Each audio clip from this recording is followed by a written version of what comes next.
birthday, Floyd. You want to give out to one of the boys? Thank you, thank you, thank you, girls. Thank you, thank you. Just put it on the side next to it. Nice, girls. I'm a chat. Let's get going. Life's changed. You retired, and everybody's thinking, are you going to come back?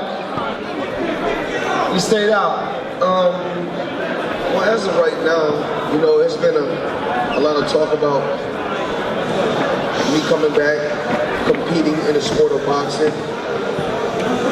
I'm always here to entertain and give the fans all around the world, you know, what they want to see. So it's not going to be 50, I hear there's talk about Conor McGregor.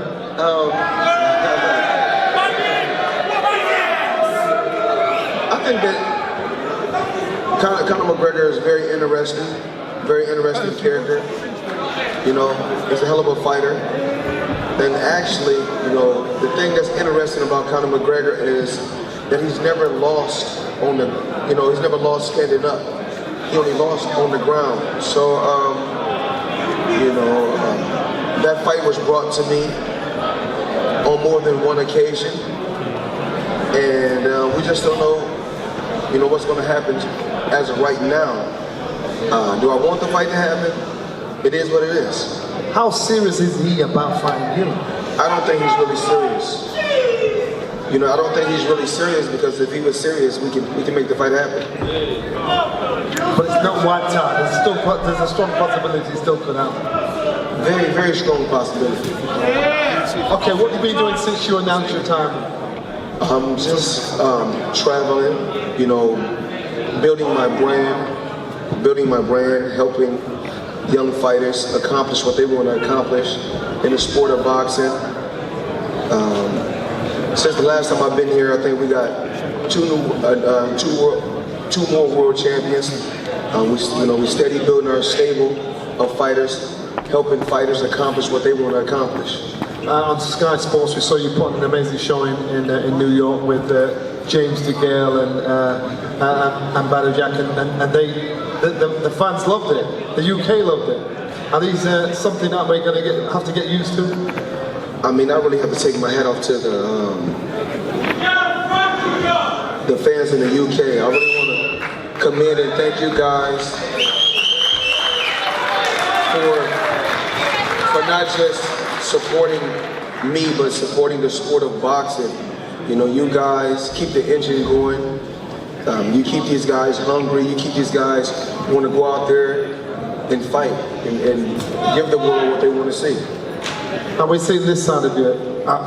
Last time you was over, what impressed a lot of people was when they heard about your humble beginnings. Yes. I don't know. Tell us where you started from. These guys don't know. They don't know. People in Leicester really don't know about my background. I come from a fighting family. You know, I've been through a lot of ups and downs. You know, at one particular time we lived, 7 of us lived in a 1-bedroom. You know, a project building. 7 of us lived when I stayed in Jersey with my mother. Very, very, very rough. No hot water. But you know, I kept believing, kept working hard, and surrounded myself with the right team. And you know, that's why I'm where I'm at today. You know, just working hard, staying focused, and believing. Did you always know you wanted to be a fighter? From day one. From day one, I always knew that I was going to be a mega superstar in the sport of boxing. The thing is, people, when you tell people that, because they don't see that, yes, they don't appreciate what you're saying to them. How was you at school? How was school like? School, every day I would go to school, but mainly when I come home, you know, when it's time to do homework, before I would do homework, I would just write my name, say this is the way I want to sign my signature when I do become famous someday. And you know, it paid off in the long run. You know, that's why I don't mind doing tours like this, to come back and take pictures and shake hands with the fans that the people don't see, help get you to where you're at. What were your aspirations? What were your dreams before you actually achieved it? Because what you've achieved now, nobody can even imagine that. Then I just wanted to become, you know, when I used to watch boxing, I used to watch so many legendary champions every day. I just wanted to become a professional fighter someday. I always set different goals. First, it was to go to the Olympics. I went to the Olympics. Then it was to become a professional. Then I became professional. Then it was like win a world title. You know, then get a good contract. Then become a pay-per-view star. Then get an extraordinary contract. Then become your own boss. But with all that said and done, the main thing is to make smart investments on the outside. You're one of the few fighters that actually own most of his fights. But not all. You own all of them? Yes. All right, correct. Yes. Can I ask a personal question? Yes. How much are you worth? You won't want to know it. Someone ask it.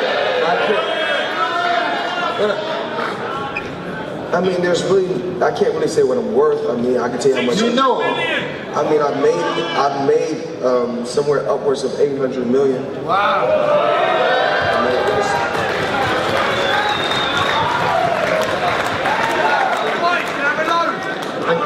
And would you have imagined that at the time, or what was the plan? Because no fighters ever achieved anything like that. I think the last, musical artist, it was probably Ray Charles that owned all his musical rights. He's an unbelievable, he was an unbelievable artist. So I was just smart. I had a game plan, and actually,